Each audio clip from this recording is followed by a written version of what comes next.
అప్పుడే వాన వెలిసినట్లయింది. వాన బయట కాదు, ఇంట్లో. ప్రకాష్ రావు గారి ఇంట్లో. అప్పటికి గంట క్రితం భార్యాభర్త, అరగంట క్రితం నుంచి అత్తగారు, రెండో కోడలు సునీత మధ్య వాగ్యుద్ధం చెలరేగి చిన్న సైజు తుఫానుగా మారబోతుండగా కూరల సంచులతో స్కూటర్ దిగి ఇంట్లో అడుగు పెట్టారు ప్రకాష్ రావు గారు. అప్పటికి తాత్కాలికంగా వాన వెలిసినట్టు నిశ్శబ్దం అయింది. మామగారిని చూసి చిన్న కోడలు సునీత విశ్వేసా గదిలోకి వెళ్ళిపోయింది. పెద్ద కోడలు పద్మ తల వంచుకుని వంటగదిలోకి నడిచింది. రెండో కొడుకు అజయ్ ఎర్రబడ్డ మొహం తండ్రికి చూపడం ఇష్టం లేనట్టు పేపర్ మొహానికి అడ్డు పెట్టుకున్నాడు. భార్య కమలమ్మ ఆవేశంగా ఎగురు పడుతున్న గుండెలతో ఎర్రబడిన మొహంతో భర్త వంక చురచురా చూసింది. ఇంట్లో అడుగు పెట్టగానే ఎదురైన వాతావరణం మరీ అంత కొత్తదీ కాదు. మొదటిసారి కాకపోవడంతో ఆయన తాపీగా కూరల సంచులు వంటింటి గుమ్మం దగ్గర దింపి ఏమైందన్నట్టు భార్య వంక చూశారు. నా కర్మ, నా రాత అన్నట్టు ఆవిడ నుదుటి మీద తపతపా కొట్టుకుంది. పద్మ కాఫీ గ్లాస్ తెచ్చి మామగారికి ఇచ్చింది. ఏమైందమ్మా అన్నారాయన. ఏం చెప్పను, ఎలా చెప్పనన్నట్టు నిస్సహాయంగా అత్తగారి వంక మామగారి వంక చూసి వంటింట్లోకి తప్పుకుంది. ఊరికే అన్నారా పెద్దలు, ఎంత అనుభవంతో చెప్తారు. సమాన వియ్యం సమాన కయ్యం అంటారు. పిల్లనిచ్చినప్పుడు ఓ మెట్టు ఎక్కువ చూసి ఇమ్మంటారు. తెచ్చుకున్నప్పుడు కాస్త దిగువ మెట్టు మీద పిల్లని తెచ్చుకోమంటారు. ఏమిటే గొడవ, ఏం జరిగింది సరిగా చెప్పకుండా విసుక్కున్నారాయన. అజయ్ లేచి గదిలోకి వెళ్ళిపోయాడు. తరువాత చెప్తాను, అంతా చెబుతాను అన్నట్టు భర్తకి సైగ చేసింది కళ్ళతో కమలమ్మ. ప్రకాశరావు గారిది బ్యాంక్ మేనేజర్ ఉద్యోగం. గుమస్తాగా చేరి స్వశక్తితో పైకి వచ్చి కిందటేడే బ్యాంక్ మేనేజర్ అయ్యి మరుసటి సంవత్సరం రిటైర్ అవ్వడానికి సిద్ధంగా ఉన్న మధ్యతరగతి సంసారి. 2 కొడుకులు, 1 కూతురు. కూతుర్ని అయినింటే ఇచ్చారు. పెద్ద కొడుకు విజయ్కి చదువు సరిగా అబ్బక బీకాం ఎలాగో అయిందనిపించాడు. ఎలాగో వీళ్ళని వాళ్ళని పట్టుకుని బ్యాంకులో ఉద్యోగం వేయించారు ఆయన. పద్మ కాస్త లేనింటి పిల్ల అయినా చక్కని చుక్క అని కొడుక్కి చేసుకున్నందుకు ఏనాడు వాళ్ళు విచారించాల్సిన అవసరం రానియలేదు పద్మ. రెండో కొడుకు అజయ్ చిన్నప్పటి నుంచి చురుకు, మంచి తెలివితేటలతో ఇంజనీరింగ్ చదివి మంచి కంపెనీలో ఉద్యోగం చేస్తున్నాడు. ఆ కంపెనీ మేనేజింగ్ డైరెక్టర్ పార్థసారథి గారు అజయ్ స్మార్ట్నెస్, తెలివితేటలు చూసి కూతుర్ని ప్రపోజ్ చేశాడు. సునీతలో అందం కంటే మెరుగులు ఎక్కువ, అనుకువ కంటే ఆడిందాటగా పెరిగి మంకుతనం అలవడి తన మాటే నెగ్గాలన్న అహంకారి. ఇంజనీర్ అయిన అజయ్ని ఇష్టపడే పెళ్ళాడాక అత్తవారు తమ కంటే తక్కువ వారని గ్రహించడంతో వాళ్ళ పట్ల ఓ చులకన భావం అలవర్చుకుంది. తమ ఇంట్లో సౌకర్యాలు అత్తవారింట్లో లేవని గునవడంతో మొదలుపెట్టి పెళ్ళైన 3-4 నెలల్లోనే అదును దొరికినప్పుడల్లా దెప్పడం ఆరంభించింది. ముందు కేవలం భర్త దగ్గర మొదలుపెట్టి 6 నెలలు తిరిగేసరికి అత్తగారి ముందు, అందరి ముందు చులకనగా మాట్లాడడం, ఇంట్లో పని ముట్టకుండా తనేదో మహారాణి అన్నట్టు, తోటికోడలు లేనింటిది కాబట్టి పనంతా ఆమె చేయాలన్నట్టు ప్రవర్తించేది. ఇంటికెవరొచ్చినా తమ పుట్టింటి వారి గొప్పలు చెప్పడం, తనకెన్ని రకాల చీరలున్నాయో చూపడం, తను తెచ్చిన మంచాలు, పరుపులు, బీరువా, డ్రెస్సింగ్ టేబుల్, 2-in-1 వెండి సామాను, నగలు అన్నీ చూపిస్తూ గర్వంగా అందరినీ చూసేది. ముందు 2-3 నెలలు కమలమ్మ ఏదో చిన్నతనం, పుట్టినింట్లో అపురూపంగా పెరిగింది, తనే నెమ్మదిగా మారుతుంది అనుకుంది. కానీ రోజులు గడిచే కొద్దీ కోడలి అహంకారం పెరగటం తప్ప తమతో కలిసి మెలిసిపోయే గుణం కనపడకపోవడంతో ఆవిడ నెమ్మదిగానే పద్మ ఒక్కతే ఉంది, వంటింట్లోకి వెళ్ళి కాస్త సాయం చెయ్యి అన్న సునీత నిర్లక్ష్యంగా నాకేం రాదు బాబు పని అనేది. మామగారి కన్నా కాస్త మర్యాద ఇవ్వకుండా కాళ్ళాడేస్తూ పుస్తకం చదువుతూ పక్కన ఏ చిరుతిండో పెట్టుకు టీవీ చూస్తూ కూర్చునే కోడలికి ఏం చెప్పాలో ఎలా చెప్పాలో ఆవిడికి తెలియలేదు. పనిపాటు చేయకపోయినా కాస్త సౌమ్యంగా కలివిడిగా ఆప్యాయంగా ఉంటే ఎవరూ పట్టించుకునేవారు కారేమో. ప్రతిదానికి పనివాళ్ల మీద కేకలు, వండిన వంటలు వంక పెట్టడం, అజయ్ ఏ వస్తువన్నా తేవడం మర్చిపోతే అందరి ఎదురుగానే మొగుడి మీద ఎగరడం, అత్తగారికి పొగరుగా జవాబివ్వడం, ఇవన్నీ ఎవరికీ నచ్చకపోయినా ఏం చెయ్యాలో తెలియక ఊరుకున్నారు. అంతటితో ఆగకుండా ఈ మధ్య ఏ మాటొచ్చినా తన వాళ్ళు కట్నం ఇచ్చారని, పెళ్లి ఖర్చు 1,00,000 అని, సామాను 30,000 నగలు 1,00,000 అని, మా వాళ్ళు నాకు అన్నయ్యలతో పాటు ఆస్తి ఇస్తారని గొప్పలు చెప్పడం ఎక్కువైంది. సునీత ఈ ప్రవర్తనకి సగం సహజగుణం కాగా ఆ గుణానికి ఆజ్యం పోసింది ఆ ఇంట్లో పద్మ ఉనికి. పద్మ లేనింటి పిల్ల అయినా చక్కని చుక్క, మంచి రంగు, అందమైన కళ్ళు, నల్లటి జుత్తు, చూడగానే ఆకట్టుకునే రూపం. తోటికోడలు తనకంటే అందమైనది అవడం సునీతలో ఈర్ష్య కలిగించింది. ఆ అసూయకు తోడు ఆ ఇంట్లో అందరూ పద్మని అభిమానంగా, గౌరవంగా చూడడం, అందరూ ప్రతి పనికి ఆమె మీద ఆధారపడుతూ ఆమె ఆ ఇంట్లో కేంద్ర బిందువు అవ్వడం సునీతలో అక్కసుని రేపింది. తనింత గొప్ప ఇంటి నుంచి వచ్చినా, ఇన్ని సామాన్లు, ఇంత కట్నం తెచ్చినా ఇంట్లో అందరూ ఏమీ లేని పద్మని అభిమానించడం సహించలేకపోయింది. దాంతో ఏదో విధంగా పద్మని హేళన చేయడం, వ్యంగ్యంగా మాట్లాడడం, ఆమె మొహం చిన్నపోతే ఆనందించే శాడిస్ట్ మెంటాలిటీ అలవర్చుకొని ఆమెను చిన్నపుచ్చడానికి, మాకింతుంది, ఇది తెచ్చాను, ఇవన్నీ మా వాళ్ళిచ్చినవే, నేనేం చేతులూపుకుంటూ మారు చీరతో రాలేదు లాంటి మాటలు పనివాళ్ల దగ్గర, ఇరుగమ్మతో పొరుగమ్మతో అంటూ పద్మని చిన్నపుచ్చేది. ఈ పూర్వకథకి తోడు వారం రోజుల నుంచి తను వీసీఆర్ కొనాలని భర్తని వేధించడం ఆరంభించింది.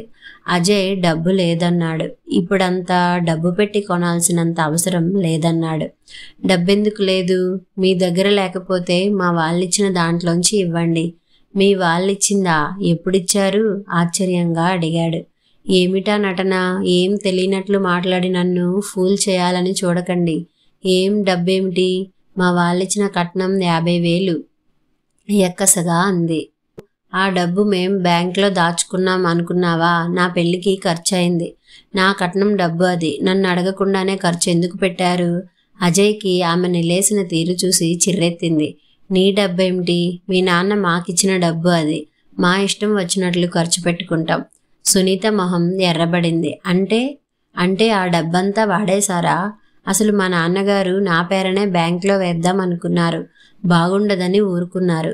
అది ఖర్చు పెట్టడానికి మీ వాళ్ళకి అధికారం ఎవరిచ్చారు? అంటూ ఎగిరిపడింది. కట్నం ఇచ్చి నన్ను కొనుక్కున్నాననుకోకు. ఊరుకుంటుంటే మరీ ఎక్కువవుతోంది నీ వ్యవహారం. మీ నాన్న ఇచ్చింది కట్నం కాదు, లంచం. నీలాంటి భార్యని జీవితాంతం భరించడానికి ఇచ్చిన స్వల్ప మొత్తం లంచం ఇచ్చి నిన్ను నాకు అంటగట్టాడు. భార్య ప్రవర్తనకి విసిగిపోయి ఉన్న అజయ్ అవకాశం చూసి దెబ్బ కొట్టాడు. ఏమిటి? ఏమన్నారు? నన్ను అంటకట్టారా? దానికి లంచం ఇచ్చారంటారా? భద్రకాళిలా ఎగిరిపడింది. ఆమె అహం దెబ్బతినడంతో ఏమంటుంది తెలియనంతగా ఆవేశపడి నానా మాటలు అనడం మొదలుపెట్టింది. అజయ్ విసురుగా చెప్పులు వేసుకుని, చిచ్చి, పై మెరుగులకు మోసపోయి పెళ్ళాడాను. ఆదివారం అన్నా కొంపలో శాంతిగా ఉండనీయవు అంటూ విశ్వసా గదిలోంచి బయటికి వచ్చేశాడు. ముందు గదిలో కమలమ్మ అంతా వింటూనే ఉంది. ఏమిటిరా? ఏమిటా గొడవ? కొడుకు వంక సానుభూతిగా చూస్తూ అంది. ఏముందమ్మా, ఆవిడ కట్నం ఇచ్చి నన్ను కొందిట. ఆ డబ్బు తనదిట. మనకి ఖర్చు పెట్టే హక్కు లేదట. బాగుంది గొడవ. కట్నం ఇస్తే మనం దాచుకున్నామా? పెళ్ళికేగా ఖర్చు పెట్టాం. అయినా ఎన్నిసార్లు అంటుందా మాట? 1,00,000 సార్లు అంటాను. కట్నం తెచ్చాను గనుక అంటాను. పుచ్చుకోలేంది అంత పౌరుషం ఎందుకు? లోపల నుంచి విసురుగా వచ్చి కసిగా అంది సునీత.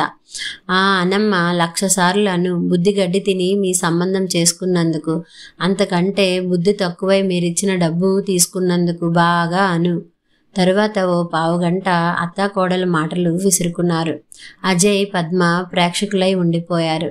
సునీత మొగుడి మీద కోపం, డబ్బివ్వలేదన్న కక్ష అన్నీ కలిసి అత్తగారినైనా చూడకుండా దులిపి పారేసింది.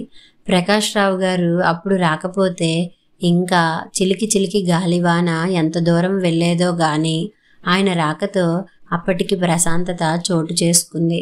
చూడండి, మీరేం చేస్తారో ఎలా తెస్తారో గాని ఆ 50,000 తెచ్చి దాని మొహాన కొడతారా లేదా? రాత్రి గదిలోకి వస్తూనే మొదలుపెట్టింది కమలమ్మ. ఏ 50,000? ఆశ్చర్యంగా చూశారు ప్రకాష్ రావు గారు. ఎవరికివ్వాలి? ఏమిటండి, రామాయణం అంతా విని ఏం తెలియనట్టు అడుగుతారు? మీ చిన్న కోడలు సునీత కట్నంగా తెచ్చిన 50,000 మొహాన కొట్టమంటున్నాను. ఆవిడ మాటలు విని ఇంకా భరించే శక్తి నాకు లేదు. ఇంకా రోజు రోజు ఆవిడ చేత మాటలు పడే ఓపిక నాకు లేదు. ఆవిడ గుండెలు ఆవేశంగా ఎగిరిపడ్డాయి. ఏమైంది? ప్రశాంతంగానే అడిగారు. ఏమవడం ఏమిటి? ఆవిడ తెచ్చిన డబ్బట. అది ఖర్చు చేసే హక్కు మనకి లేదుట. వాడిని మనల్ని అనరాని మాటలు అంది ఇవాళ. ఇన్నాళ్ళు ఆవిడ గొప్ప పుట్టింటి గొప్పలతో సరిపెట్టింది. ఇవాళ పెద్దదాన్నైనా చూడకుండా ఎన్ని మాటలందో. మొగుడిని దులిపి పారేసింది. ఇవాళ ప్రత్యేకం. ఈ డబ్బు గొడవ ఎందుకు వచ్చింది? ఆవిడ గారు వీసీఆర్ కొనాలట. అజయ్ డబ్బు లేదంటే కట్నం డబ్బులో ఇమ్మని మొదలుపెట్టింది. చెప్పకపోయావా? ఆ డబ్బు మనం దాచుకోలేదని, పెళ్లికి ఖర్చు చేశామని. ఆ మాత్రం అర్థం చేసుకునే పిల్ల అయితే ఇన్ని మాటలెందుకు? చూడండి, ఈ కొంపలో నేను కాస్త శాంతిగా బతకాలంటే ఆవిడ డబ్బు ఆవిడ మొహాన పారేసి మన పరువు నిలపండి. లేదంటే ఆవిడో నేనో ఈ కొంపలో ఉండే ఏర్పాటు చెయ్యండి విసురుగా అంది కమలమ్మ. కోడలు చేసిన అవమానం ఈరోజు ఆవిడ సహనాన్ని హద్దులు దాటించింది. ఏదో 50 రూపాయలన్నంత సులువుగా అంటున్నావు. అంత డబ్బు ఎక్కడి నుంచి వస్తుంది? ఇంతలో తలుపు మీద వేలితో కొట్టి తలుపు తోసుకుని అజయ్ లోపలికొచ్చాడు. నాన్నగారు, అమ్మ చెప్పింది నిజమే. మన పరువు దక్కాలంటే, మన మర్యాద నిలబడాలంటే ఆ 50,000 దాని మొహం మీద పారేయాలి. మరీ గడ్డిపోచలా తీసి పారేస్తోంది మనల్ని. నేను ఆఫీసులో 25,000కి లోన్ పెడతాను. మీరు సగం ఎలాగన్నా సర్దండి నాన్న, చాలా నొచ్చుకుంటూ అన్నాడు.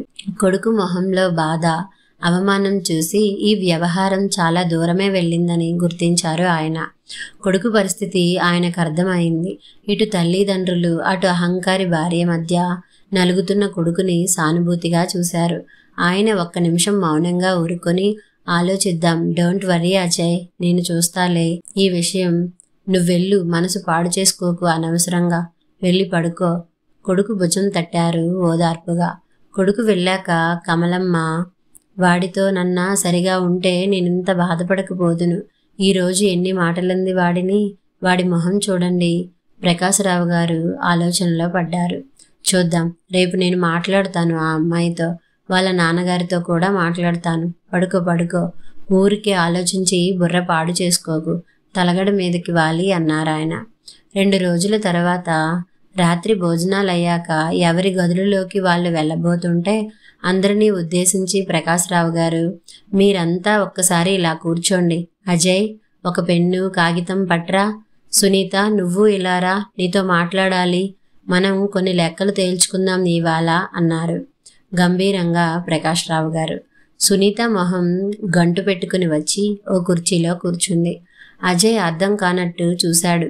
అయినా వెళ్ళి తండ్రి చెప్పినట్టు కాగితం పెన్ను పట్టుకువచ్చాడు. పెద్ద కొడుకు విజయ్ జరుగుతున్నది తనకి సంబంధించినది కాదన్నట్టు ఓ పుస్తకం తిరగేస్తూ కూర్చున్నాడు. కమలమ్మకి భర్త ఏం మాట్లాడబోయేది తెలియకపోయినా ఇవాళ ఆయన తాడో పేడో తేలుస్తారు అని అర్థం చేసుకుంది. చూడమ్మా సునీత, ముందుగా మీ వాళ్ళిచ్చిన 50,000 కట్నం గురించి మనం తేల్చుకుందాం. ఎందుకంటే నీవు ఈ ఇంట్లో మాటి మాటికి నేనింత తెచ్చాను, అది నా డబ్బు అన్నట్టు మాట్లాడుతున్నావట. ఈ విషయం మా అందరి పరువుకు సంబంధించినది కనుక ఆయన మాట పూర్తి కాకముందే సునీత, ఇచ్చారు కనుక అన్నాను. ఉన్నమాట అంటే ప్లీజ్ మధ్యలో మాట్లాడకు. అంతా విన్నాక నీ అభిప్రాయం అడిగినప్పుడు మాట్లాడుతువు కానీ. కోడలి వంక తీవ్రంగా చూస్తూ అన్నారు ప్రకాశరావు గారు. మీ వాళ్ళు 50,000 ఇచ్చిన మాట నిజం. కట్నం అంటే మగపెళ్లి వారికిచ్చే డబ్బు. అది ఎలా ఖర్చు పెట్టినా అది మా ఇష్టం. ఇంతకీ ఇంత కావాలని ఇవ్వాలని మేము అడగలేదు. మీ నాన్నగారు ఆయన తాహతును బట్టి ఇస్తే పుచ్చుకున్నాం. ఆ పుచ్చుకున్న డబ్బు పెళ్లి ఖర్చుకు వాడాం గాని బ్యాంకులో దాచుకోలేదు. అజయ్ కాగితం మీద లెక్క వేయి. నీ నగలు 13,000, నీ చీరలు 6,000, మీ వాళ్ళ బట్టలు 2000, అజయ్ బట్టలు 4000. మా కింద మేము ఖర్చు పెట్టుకున్నది కేవలం ఇంటిల్లిపాదికి బట్టలు 3000 మాత్రం. ఆ తర్వాత బాజా భజంత్రీలు, గృహప్రవేశం, మా బంధువులకిచ్చిన బట్టలు అన్నీ కలిపి నాకు 60,000 అయింది. అంటే మీరిచ్చింది కాక 10,000 నా చేతిది పడింది. మీ కొడుకు పెళ్లి ఖర్చు మీరు పెట్టుకోవాల్సింది మా డబ్బులో వాడతారా? వ్యంగ్యంగా అంది. ఆమె మాట్లాడిన తీరుకి అందరికీ కోపం ముంచుకు వచ్చింది. ప్రకాష్ రావు గారు తమాయించుకున్నారు. అవును, ఆ డబ్బు నిన్ను మా వాడు పెళ్లి చేసుకోవడానికి నాన్నగారు ఇచ్చారు మాకు. నీ మాటల్లో చెప్పాలంటే ఆ 50,000 ఇచ్చి మా వాడిని కొనుక్కున్నావు, అవునా? మరి ఓసారి డబ్బిచ్చి వస్తువు కొన్నాక ఆ డబ్బు నీదెలా అవుతుంది? అంచేత మా డబ్బు మేం ఎలా ఖర్చు పెట్టినా అడిగే హక్కు నీకు లేదు. ఈ పాయింట్ క్లియర్ అయిందనుకుంటాను, గంభీరంగా అన్నారు. సునీత మొహం నల్లబడింది. కానీ మామగారి నోటి నుంచి తన భర్తని కొనుక్కున్నానన్న మాట వినడం సంతోషాన్నిచ్చింది. ఇదిగో సునీత, నువ్వు కట్నం ఇచ్చానని మా అబ్బాయిని కొనుక్కున్నావని అందరి దగ్గర అనడం మేం సహించలేకపోతున్నాం. ఇది మా అందరికీ అవమానంగా ఉంది. అంచేత నీవు ఇచ్చిన డబ్బు నీకు వాపస్ ఇవ్వాలని నిర్ణయించుకున్నాం. ఇదిగో 50,000కి చెక్కు. అంటే దీని అర్థం నీకింక మేం బాకీలేం సరికదా? ఇంకే మేము నగలు, చీరలు, మీ వాళ్ళకి బట్టలు అన్నీ పెట్టాం అని గుర్తించుకో. నీ లెక్క తేలిపోయింది కనుక, మా వాడిని మేం నీకు అమ్మలేదు కనుక ఈ రోజు నుంచి మా అబ్బాయి సంపాదన మాది. వాడి డబ్బు మేము ఇష్టం వచ్చినట్టు ఖర్చు పెట్టుకుంటాం. నిన్ను చేసుకున్నాడు కనుక నీ తిండి, బట్ట, పోషణ భారం వాడిది. వాడి సంపాదన, ఖర్చు విషయం ఈ రోజు నుంచి మేం చూసుకుంటాం. నీకేదన్నా దేనికన్నా కావాలంటే మీ అత్తగారికి చెప్పి ఆవిడ దగ్గర తీసుకోవాలి. సునీత మొహం వెలవెలపోయింది. మామగారి మాటలకు అర్థం బోధపడగానే మొహం ఎర్రబడింది. నేను ఆయన భార్యని, మీ ఇంటిలో పని మనిషిని కాదు. నాకు ఆయన మీద, ఆయన సంపాదన మీద సర్వ అధికారాలున్నాయి. భార్య అంటే, పెళ్ళి అంటే పాపం మీకు అర్థం తెలియదు కాబోలు. భార్య అంటే మాకు తెలిసిన అర్థం ఇంటికి ఇల్లాలు, అతని బిడ్డ తల్లి, భర్త కష్ట సుఖాలలో పాలు పంచుకునే ఇల్లాలని మాకు తెలుసు. నీకు తెలిసిన అర్థం భర్త అంటే డబ్బిచ్చి కొనుక్కున్నానని, నీ కను సన్నలలో మెలగాలని. భర్త అంటే డబ్బు సంపాదించే మనిషిగా మాత్రం నీకు తెలుసు. చూడమ్మా, ఇన్ని మాటలు అనవసరం. మా అబ్బాయిని మేం 25 ఏళ్ళు పెంచుకున్నాం, బోలెడు ఖర్చు పెట్టి చదివించుకున్నాం. అంచేత వాడి సంపాదన మాదే. అది మేం ఎందుకు వదులుకొని నీకు ఊరికే వాడిని అప్పచెప్పాలి?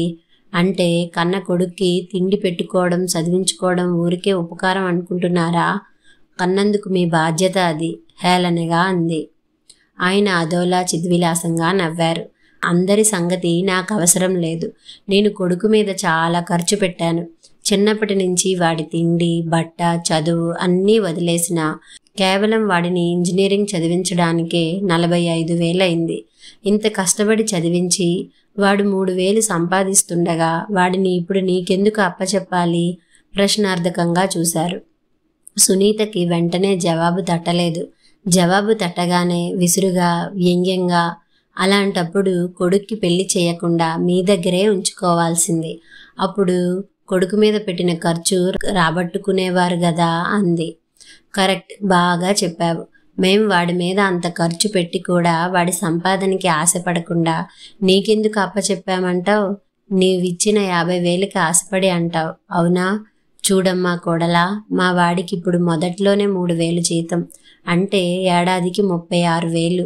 ఇంకొన్నాళ్లలో 5,000, తర్వాత 8, రిటైర్ అయ్యే నాటికి 10,000 ఉండవచ్చు. వాడు ఇంకో 30 ఏళ్ళు ఉద్యోగం చేస్తే అతమం నెలకి 3,000 చూసుకున్నా 10 లక్షల పైన సంపాదిస్తాడు. నీవిచ్చే 50,000కి ఆశపడి లక్షలు సంపాదించే కొడుకుని నీకెందుకు అప్పచెప్పాం? ఎవరికన్నా పొలమో తోటో ఉంటే ఆ ఫలం వారు అనుభవిస్తారు కానీ ఊర్లో వాళ్ళకివ్వరు. ఆ పొలం తోట సాగు చేయలేకపోతే కౌలుకిస్తారు, అమ్ముకుని డబ్బు సంపాదించుకుంటారు. అలాంటి లక్షల విలువ చేసే కొడుకుని ముష్టి 50,000కి నీకెందుకు అమ్మాలనుకున్నాం? సునీత తల వంచింది. దానికి నీవిప్పుడు జవాబు ఇవ్వలేవు. నీకు పిల్లలు పుట్టి పెరిగాక అర్థమవుతుంది. తల్లిదండ్రులు పిల్లల్ని నిస్వార్థంగా అష్టకష్టాలు పడి పెంచుతారు. చదివిస్తారు, ఉద్యోగాలు ఇప్పిస్తారు, పెళ్ళిళ్ళు చేసి తమ బాధ్యతలు తీర్చుకుంటారు. కొడుక్కి పెళ్లి చేసి వంశం నిలుపుకోవాలనుకుంటారు. కానీ కొడుకుని ఏ ఇంజనీరో డాక్టరో చేస్తే 50 లక్షో కట్నం వస్తుందని ఏ తల్లిదండ్రులు పిల్లల్ని చదివించరు. అలా అయితే మీ దగ్గర కట్నం ఎందుకు తీసుకున్నామన్న సందేహం వస్తుంది నీకు. చూడు, నీవు చిన్నపిల్లవి, నీకు తెలియని విషయాలు చాలా ఉన్నాయి. మనిషి ఈ సమాజంలో బతకాలంటే కొన్ని నియమాలు, ఆచారాలు, సాంప్రదాయాలు పాటించాలి. అందులో మధ్యతరగతి మానవులు ఈ ఆచార వ్యవహారాల చిక్కుముళ్ళ మధ్య బందీలు. అటు లక్షాధికారులకి డబ్బు సమస్య లేదు కనుక డబ్బు విరచిమ్మగలరు. ఇటు అట్టడుగు వారు ఓలి ఇచ్చి పిల్లలను తెచ్చుకునే వారికి ఈ కట్నాల సమస్య లేదు. ఏటొచ్చి ఈ మధ్యతరగతి సంసారే అన్ని సాంప్రదాయాలకి కట్టుబడి ఉండాలి. కొడుకైనా కూతురైనా పెళ్ళిళ్ళప్పుడే కొన్ని ఇచ్చి పుచ్చుకోవడాలు తప్పవు. సాంప్రదాయ రీతిలో పెళ్ళిళ్ళు జరిగినప్పుడు ఇంటికి మొత్తైదువు వస్తే ఓ చీరో కనీసం రవిక, పసుపు, కుంకం పెట్టడం మన ఆచారం. అలాంటప్పుడు కొడుకు పెళ్లి జరుగుతుంటే అత్త ఆడబిడ్డలకి చీరలు పెట్టడంలో వింత ఏముంది? ఆ ఒక చీరతో వాళ్ళిచ్చే లాంఛనాలతో వీళ్ళ రోజులు వెళ్ళిపోవు. అది వేడుక, ఆచారం తప్ప ఆడపిల్లి వారిని పీడించడం కాదు. కోడలికి నగలేం పెట్టారు అన్న ఇరుగుపరుగు బంధువులు అడిగే మొదటి ప్రశ్న నుంచి ఓ సామాన్య గృహస్థు తప్పించుకోలేడు. ఏదో తాహత కొద్దీ పెట్టాలనుకుంటారు. ఇదిగో ఇక్కడ మధ్యతరగతి గృహస్థు తప్పటడుగు వేస్తాడు. నలుగురిలో పరువు కాపాడుకోవడానికి, నలుగురి మధ్య చిన్నతనం పొందకుండా ఉండటం కోసం, కొడుకు పెళ్లి చేయాలంటే తప్పనిసరి ఖర్చుల కోసం ఆడపిల్లి వారిచ్చే డబ్బులు ఆశపడతాడు. అటు కూతురికి చేసి ఇటు కొడుక్కి చేయాలంటే శక్తికి మించిన పని. అయినా సామాన్య గృహస్థు ఆడపిల్ల వారిచ్చేది తనది కలిపి ఖర్చు పెట్టి గట్టెక్కాలన్న ప్రలోభంలో పడతాడు. సాంప్రదాయ రీతుల్లో జరిగే పెళ్లిలో ఏ ఖర్చు తప్పని పరిస్థితిలో అంటే తనే ఖర్చు పెట్టలేక కట్నంకి ఆశపడి తల వంచుతారు. అంటే నేను ఈ కట్నాలని ఆమోదిస్తున్నానని కాదు. ఓ సామాన్య గృహస్థు ఆసక్తత అవసరానికి తల వంచుతుంది. ఎక్కడో 100కి 1 డబ్బు కోసం పీడించవచ్చు. ఇచ్చిన కట్నాలు దాచుకునే పిసినారి ఉండవచ్చు. 100కి 99 మంది పెళ్లి ఖర్చులకే వినియోగిస్తారు తప్ప బ్యాంకులో దాచుకోవాలని ఎవరు తీసుకోరు. నా పాయింట్ అర్థమైంది అనుకుంటాను. సునీత మాట్లాడలేక చూపులు దించుకుంది. ఆడపిల్లని కన్నవారు ఏ ఖర్చు పెట్టకూడదనుకుంటే ఇటు అత్తవారిచ్చే నగలకి ఆశపడకండి. ఏ ఆచారాలు, ఇచ్చిపుచ్చుకోవడాలు లేకుండా మీ యువతరం వెళ్ళి రిజిస్టర్ మ్యారేజ్ చేసుకుని రండి. అంతేగాని సరదాలు, సాంప్రదాయాలు పాటించాలి, అందరూ రావాలి, ఖర్చు మాత్రం అవ్వకూడదు అనే పద్ధతికి స్వస్తి చెప్పి ధైర్యంగా రిజిస్టర్ పెళ్లి చేసుకోండి. తరువాత కూతురికి తండ్రులు ఇచ్చుకునే కానుకలు, సారెలు కూతురే అనుభవిస్తుంది. నీవు తెచ్చుకున్న సామాను నీ గదిలో పెట్టుకున్నావు. మేం వాటిని వేలితో కూడా తాకలేదు. ఆ సామాను ఎవరి తాహతులను బట్టి వారిస్తారు. తండ్రి మొదలుపెట్టి ఎలా నరుక్కు వస్తున్నది భార్య మొహంలో మారే రంగులు చూసి సంతోషించాడు అజయ్. బాగా చెప్పారు అన్నట్టు కమలమ్మ మెచ్చుకోలుగా చూసింది. సునీత తల ఇంకొంచెం కిందికి వాలింది. సునీత, ఇంకో విషయం, నీవేదో చాలా గొప్పింటి నుంచి వచ్చానని, కట్న కానుకలు తెచ్చానని పదే పదే అందరితో చెప్తూ పద్మని కావాలని చిన్నపుచ్చుతున్నట్లు విన్నాను. ఆ అమ్మాయి నీలా కలవారింట పుట్టలేదు. ఆమె అందమే మా వాడికి కట్నం. ఆమె అణకువ, సౌమ్యత మాకు లాంఛనాలుగా ఇచ్చింది. ఆమె మాకు పంచి ఇచ్చిన అభిమానం, గౌరవమే మాకు సారిగా తెచ్చింది. ఏ అత్తవారైనా కోడలి నుంచి కోరుకునేవి ఇవే. సునీత మొహం నల్లబడిపోయింది. సునీత, నీవు మా ఇంట్లో ఉన్నావు గాని నీ ఇంట్లో మేం లేం. ఇంట్లో ఉన్నందుకు మాకేదో 1000 రూపాయలు ఇచ్చి మిగతాదంతా నీ సరదాలకే ఖర్చు పెట్టుకుంటున్నావు. మా ఇంట్లో ఉంటూ మమ్మల్ని చిన్నచూపు చూసే నీ అహంకారాన్ని సహించం. ఇక అందరం కలిసి ఉన్నామన్న ఆనందం, సంతృప్తి లేకుండా నీ ప్రవర్తనతో మాకు మనస్తాపం కలిగిస్తున్నావు. ఈ ఇంట్లో మేము ఉన్నన్ని రోజులు సర్వ అధికారాలు మావి. అలా మా అధికారానికి తలవగ్గి కోడలిగా అనుకువగా ఉండలేకపోతే మీరు వేరింటి కాపురం పెట్టుకోండి. ఇది నీ ఇల్లని, వీళ్ళు నీ వాళ్ళని, వారి గౌరవ మర్యాదలు కాపాడడం నీ విధి అని తెలుసుకున్న నాడు మనం మళ్ళీ కలుద్దాం. నీ పుట్టిల్లు ఎంత గొప్పదైనా నీకు భర్తింటి పేరే వస్తుంది, కానీ నీ పుట్టింటి పేరు నీ వెంట రాదన్నది నీవు గుర్తించిన నాడు నీకు ఇంట్లో స్థానం ఉంటుంది. లక్షలు సంపాదించే కొడుకుని నిస్వార్థంగా నీ దగ్గర నయా పైసా తీసుకోకుండానే నీకు అప్పగిస్తున్నాను అన్నది గుర్తించుకో. రేపటి నుంచి మీ దారి మీది. ఆయన చెప్పదలిచింది ఇంకేమీ లేనట్టు కుర్చీలో వెనక్కి వాలారు. సునీత దెబ్బతిన్న పులిలా తలెత్తింది. పోపో అంటే ఇంకా ఈ కొంప పట్టుకు వాలే కర్మ నాకేం లేదు. ఈ విధంగానైనా హాయిగా వేరింటి కాపురం పెట్టుకునే ఛాన్స్ ఇచ్చినందుకు థ్యాంక్స్. సునీత పొగరుగా అని విశ్వస గదిలోకి వెళ్ళిపోయింది. అజయ్ తండ్రి వంక చూశాడు సందేహంగా. నాన్నగారు నిజంగానే సీరియస్గానే అన్నారా? అతని కళ్ళల్లో బేలతనం. కొడుకు భుజం తట్టారు ఆయన. అజయ్, ఇంత చెప్పినా ఆ అమ్మాయిలో ఏ మాత్రం పశ్చాత్తాపం కనపడ్డా ఈ మాట అనకపోయేవాడిని. ఆ అమ్మాయి అహంకారం ఎత్తు తగ్గలేదు చూసావా? నీవు కొన్నాళ్ళు వేరింటి కాపురం పెట్టి ఆ అమ్మాయి పుట్టింటి వారిచ్చేది తీసుకోకుండా మీకు వచ్చిన దానితోనే కొత్త కాపురం ఆరంభించు. డబ్బు ఇబ్బందులు, ఇంట్లో పని పాటలు అన్నీ చేసుకుంటే గాని ఆ అమ్మాయి దారికి రాదని నా ఉద్దేశం.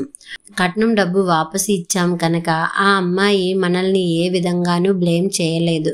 Ajay, let's hope for the best. నీ వెనక మేం ఎప్పుడూ ఉంటాం, బాధపడకు. ఆ అమ్మాయిని సంస్కరించడానికి నాకింతకంటే మార్గం కనపడలేదు. ఆయన కొడుకు భుజం తట్టారు ఓదార్పుగా. గమనిక, ఇది కట్నాలని సమర్థించడం కాదని, కట్నం తెచ్చామని అహంకారం చూపే కోడళ్ళని, మధ్యతరగతి సంసారి అసహాయతని మరో కోణం నుంచి ఎత్తి చూపడమని పాఠకులు అర్థం చేసుకుంటారని ఆశ. కథ సమాప్తం. కథ పేరు కొడుకు ఖరీదు. ఈ కథని రచించిన వారు డి. కామేశ్వరి గారు.